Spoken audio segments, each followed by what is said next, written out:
देंगे, किसी को मिलेगा क्या? अरे हम लोग वो डांसर हैं जो बाथरूम में गाते हैं उसके बाद बाहर जाके हम लोग वही डांसर हैं तो डांस करने में देखो कुछ चीजें सिखा देते हैं। बॉल लगाना आता है, नल खोलना आता है, एक हाथ ऊपर करो, ये बॉल हो गया, और एक हाथ नीचे करो, ये नल हो गया। ठीक है, अब थोड़ा सा ये करने में पहले ऐसे ऐसे करो,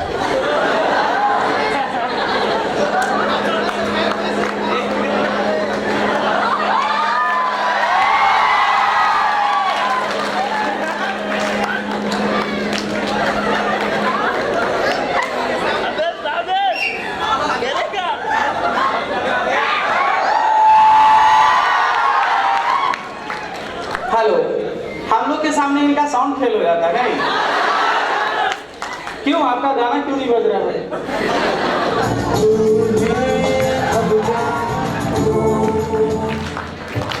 थैंक यू, बैठ जाइए सारे लोग, बैठ जाइए, अपने अपने सीट ले लीजिए। अब टेक ऑफ की तैयारी किया जाए, क्या करने को तैयार है? पक्का? यस, क्या बात है, आप ताल में निकला। देखिए, जब तक आप बोलेंगे नहीं, जब तक आप हल्ला नहीं करेंगे, तब तक आप अंदर से आपका विकास नहीं निकलेगा, तब तक आपका गुण अंदर से नहीं निकलेगा। जब भी हम सोचते हैं कि रूम से हमको झाड़ू देना है तो कभी फूंक के हम झाड़ू नहीं दे सकते हैं, कि आहिस्ते आहिस्ते झाड़ू देते हैं। चलो हट जा, झाड़ू पड़ेगा, रूम साफ नहीं होगा, एक बड़ा सा झाड़ू निकालकर दे देना। कभी देखे हो कि कोई पोछा देती है घर में लेडी, इतना छोटा रुमाल लेके नहीं, देखना बड़ा सा देती है।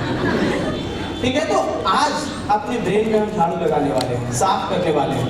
तो वो साफ इतना आसानी से नहीं होगा कि बैठेंगे और हरी कीर्तन नियम धीरे धीरे बोलेंगे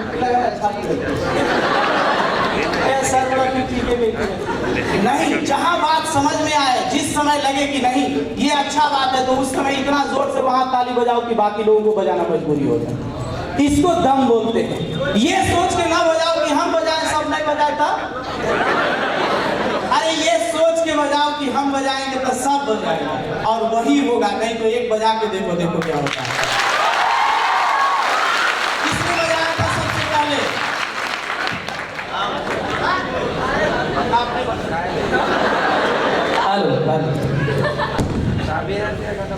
आज हम जो आपसे बात करने वाले हैं, आज हमको भी लगा कि जब सर कह रहे थे, 2-3 बातें हम सुने पहले, बहुत अच्छा लगा कि आज बहुत सारे लोग खड़े सिक्के वाले लोग हैं कि न नचते हैं न पट हैं, कहते हैं हमारा सिक्का खड़ा है, तो मतलब वो ज्यादा होशियार होशियार मतलब आगे वो है पीछे सियार, समझने में थोड़ा सा कंफ्यूजन। लेकिन वो लोग होशियार है, तो होशियार हम लोग को बनने का जरूरत नहीं है, चतुर हम लोग को बनने का जरूरत नहीं है। हम लोग जितने नॉर्मल है, जितने गोंद है, जितने शांत है, वही अच्छे हैं। लेकिन जब चिल्लाने की बारी आएगी तो हमसे डर के शेर भी भाग जाएगा, इतना चिल्लाएंगे। ठीक है, बहुत सारी बात सर, बहुत सारी अच्छी बातें बताए, तो हमको लगा कि चलो हम क्या बोले, तैयारी वारी करके नहीं आना है, नहीं बोले हम ऐसे ही बोल रहे हैं। तब सोचे कि चलो हम भी देखते हैं, हम भी ऐसे ही बोल देते हैं, क्या सही रहेगा या गड़बड़ हो जाएगा? नहीं होगा। तो एक उदाहरण देना चाहते हैं कि कहा कि एक इंसान थे जो गड़बड़ नहीं होगा, वो किसको गड़बड़ नहीं होता, किसको गड़बड़ हो जाता है, ये भी जरा सा समझना। तो एक लेडीज थी, वो दूध दुहा करती थी, उनके पास बहुत सारा गाय और भैंस थे, बहुत सारा, और दूध बेचा करती थी रेगुलर बेस पे। तो बहुत अच्छा पैसा कमाती थी और बहुत उसका अच्छा घर चल रहा था। जब लेकिन लास्ट स्टेज में आई तो लगी कि अब क्या करना चाहिए, तो पता चला कि एक बहुत बड़े संत आए वहां से।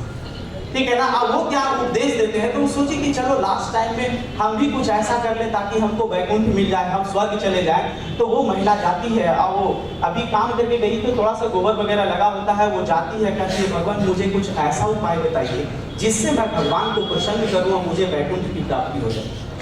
तो उसको देखे तो उनको बड़ा गुस्सा हो रहा कि सब दिन तो ये पैसा पैसा दूध दूध करते रह गई, और आज जब एज हुआ है तो वैकुंठ नहीं क्या है मान के। और वो लेडीज आई, अब परमानेंट भगवान को अपने दिमाग में रख के भैंस दूध दे, भैंस दूध दे, भैंस दूध दे, यही कहना शुरू किया। सालों 10 साल बीतते गए, 10 साल हो गए। 10 साल बाद पता चला वही महात्मा आए हुए हैं, लेकिन इस बार इस गांव में नहीं आए हैं, वो अगले गांव में आए हुए हैं। बरसात का समय था और वो लेडीज निकल गई उनसे मिलने के लिए, और बहुत पानी था, नदी में आया हुआ था, पूरा पानी था, नदी के उस पार थे वो भगवान, और इसके दिमाग में था कि उनसे मिलना है, वो तो हमारे उद्धार है, वो हमारे दाता हैं। और कुछ भी ना सोची, वो चलते चली गई, चलते चली गई, चलते चली गई, और पानी के ऊपर चलते चली गई। उसे पता भी नहीं था कि नीचे पूरा पानी बह रहा, नदी बह रही है। वो चल के उस पार चली गई और उनसे कही, महात्मन ठीक है आप यहाँ आए, हम बहुत खुश हैं, हम चाहते हैं महात्मन कि आप मेरे घर चले।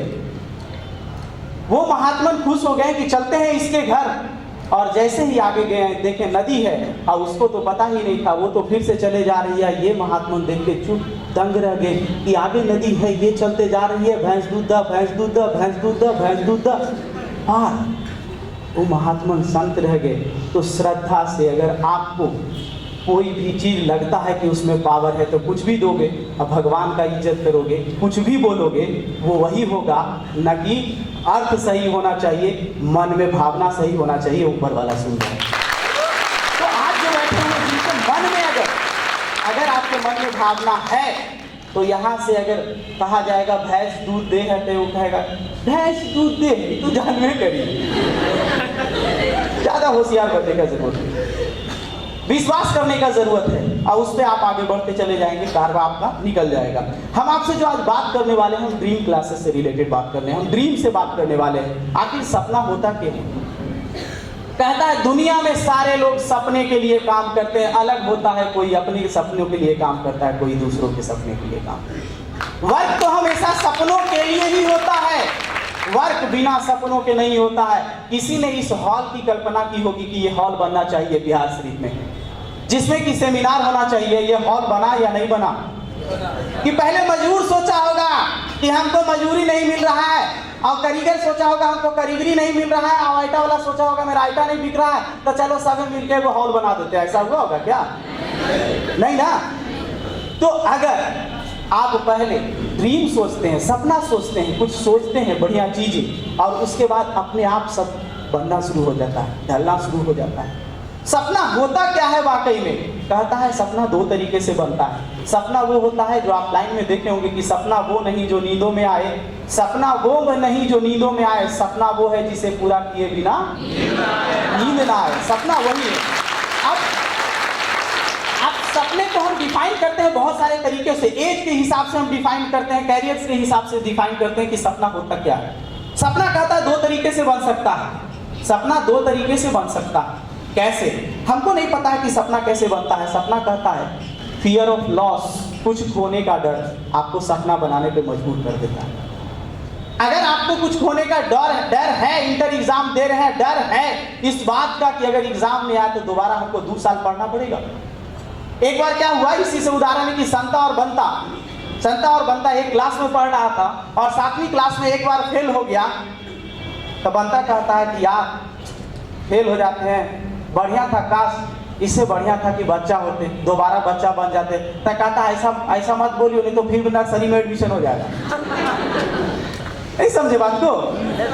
तो ड्रीम फियर ऑफ लॉस। अगर आपको डर है कि अगर मेरा अच्छा नंबर नहीं आया तो बहुत सारी वैकेंसी हमसे वंचित हो जाएगी, अगर मेरा अच्छा नंबर नहीं आया तो हो सकता है दोबारा हमको पढ़ना पड़े, अगर अच्छा नंबर नहीं आया तो हो सकता है हमारी शादी अच्छे जगह ना हो, अगर अच्छा नंबर नहीं आया, इस तरह का कुछ डर है तो आप पढ़ेंगे, इस तरह का कुछ डर है तो आप पढ़ेंगे, आप किताब देखेंगे, खोलेंगे। ये तो हुआ डर। दूसरा होता है होप ऑफ गेन, कुछ पाने की लालसा। बहुत सारे लड़के लड़कियों को इसके अगेंस्ट लगेगा कि इतना नंबर आ जाएगा तो हम एनडीए भर सकते हैं, एनडीए पाने का तमन्ना, इतना नंबर आ जाएगा तो हम यहाँ टॉप कर जाएंगे, कुछ पाने का तमन्ना, इतना नंबर आ जाएगा तो पापा बोलेंगे ये देंगे, ये मिल जाएगा, इतना नंबर आ जाएगा तो ये कर देंगे, वो कर देंगे। अगर कुछ पाने का भी लालसा है तो भी आपका सपना बनाने का कोशिश कीजिए, और सपने बनाएंगे तो उसका जिंदगी जीने का अलग ही मजा रहेगा, वरना बिना सपनों के भी शादी होता है। गलत की सही? हाँ सर, आप सपना नहीं बनाइएगा तैयो आपका एज होगा, शादी ब्याह हो ही जाएगा, कि रुकेगा का? बाल बच्चा के बारे में नहीं सोचिएगा तैयो 2-4 गो लाइन लग ही जाएगा, सोचिए जाएगा। और सपने भागने का खेला क्या है? अगर शिद्दत से आज यहाँ पे इतना लड़का लड़की बैठा हुआ है, अगर सोचता है कि मेरा इंटर में इतना नंबर आएगा, इसका कभी कदार किसी को लगता है कि अगर सोचने से अमीर होता था तो घर में बैठ के खाली सोचते रहते। कभी कदार किसी को लगता है कि सोचने से अगर पढ़ जाता था तो सोचती रहते हैं सर, लेकिन पढ़ नहीं पाते। कहता है मनसा वाचा कर्मणा, मन से, वचन से, कर्म से। अगर मन से बार बार सोचोगे तो मुंह से क्या बोलोगे सबके सामने, तो फिर कर्म नहीं करोगे। मान लिया हम सर को कह रहे हैं कि सर ऐसा है, आप मेरे घर पे आइएगा, हम आपको पूरी मिठाई खिलाएंगे, पूरी खिलाएंगे, सब्जी खिलाएंगे, ये चीज बोल दिए हम वचन से। एक बार झूठ होगा, 2 बार झूठ होगा, तीसरा बार क्या होगा? खुद अंदर में लगेगा यार करना पड़ेगा। बीवी को मनाएंगे, कहेंगे यार ये एक बार आ रहे बना देना चाहिए, लेकिन खिलाएंगे कि नहीं खिलाएंगे? तो उसी तरीके से आप सोचो तो सही। हम सोचने से डरते हैं, लगता है कोई जान जाएगा तब पूछ दिए कि कितना % है, तो देखो पाओगे तो करी कितना इतने कर दीजिए आप। क्यों पता है ऐसा इसलिए बोलते हैं ताकि कोई मना ना कर सके, कोई टाले नहीं, कोई बोले नहीं, कोई बुरा ना कहे। यार जब कपड़ा लेना होता है तो सबको बताते हो, पूछता है कि आज लहंगा कितने का लोगे? मैं तो अपने शादी में 25,000 से नीचे का लहंगा नहीं लूंगा। सब बताते हैं, लेकिन काश ये बताना शुरू करो ना, इस बार इंटर में मेरा 70% से नीचे तो नहीं आया। ये बताना शुरू करो कि मेरा इस बार 85% आएगा, मेरा 80% आएगा। उसके बाद देखना तुम्हारा अंदाज बदल जाएगा, अंदाज बदल जाएगा। क्यों? अगल बगल वाले लोग बैठे रहते हैं, इसलिए वो अपना सपना देखे या ना देखे, उसको पता है ये बोला है कितना 85, वो पढ़े या ना पढ़े, रिजल्ट आएगा अपन देखेगा। कितना बढ़िया बात है, तुमको देखने की जरूरत भी नहीं, तुम्हारा खोज ले चलेगा। चलो 80% आ गया तो उसका मुंह लटक गया कि ले हो, गलत कि सही? और अगर आ गया सही तो मुंह तो लटका, लेकिन सगरों कहा कि नहीं बाप रे बाबू है लड़का लड़की का हल्की जलेगी। सोचो क्या बात है। और पता है जब आप कोई टारगेट मांगते हो, कोई चीज सोचते हो और वो आपके पास मिल जाता है तो बहुत मजा आता है। गलत या सही? तो पहले सोचो ना सही। ऐसा कभी भी हो आपके कोई लड़का लड़की है सही सोच रही कि नहीं हमको लव करना है, कोई लड़का अब वो भी करे वो बोल ऐसा होता है क्या? किसी लड़का को हुआ है क्या? नहीं होता है। अरे टारगेट करना पड़ता है।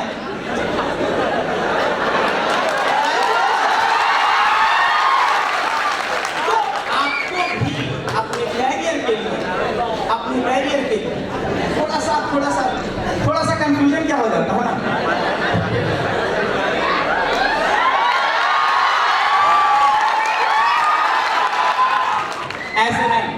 ऐसे नहीं, अगर चिल्लाना है तो बिना माइक के अगल बगल आवाज पहुंच जाए ऐसा चिल्ला के देखो। एक बार 1 2 3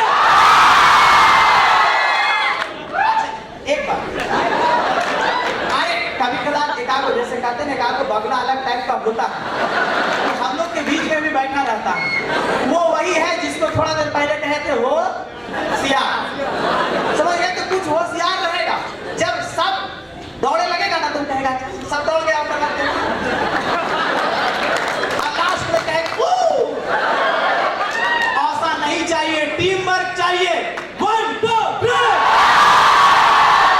1 2 3 यस, ठीक है ना? आवाज ऐसा ही होना चाहिए।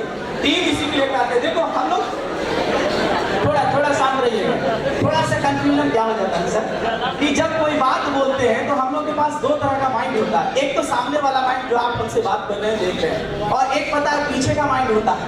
जैसे ही बोलेंगे जिलेबी तो आगे रसगुल्ला बोले से पहले ही जिलेबी खाई चल जाएगा। और जैसे ही बोले कि कोई लड़की को टारगेट करना पड़ता है तो आगे क्या बोलने वाला वो छोड़ पहले टारगेट कर।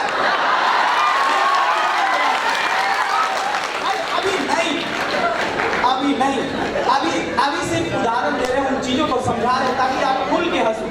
और जितना ज्यादा मन लगेगा, जितना ज्यादा आप खुल के हंसोगे ना, उतना ज्यादा कहता है जब मन लगता है ना तभी काम करने में मजा आता है, और तभी काम नहीं लगता है, काम इंस्पायरेशनल लगता है।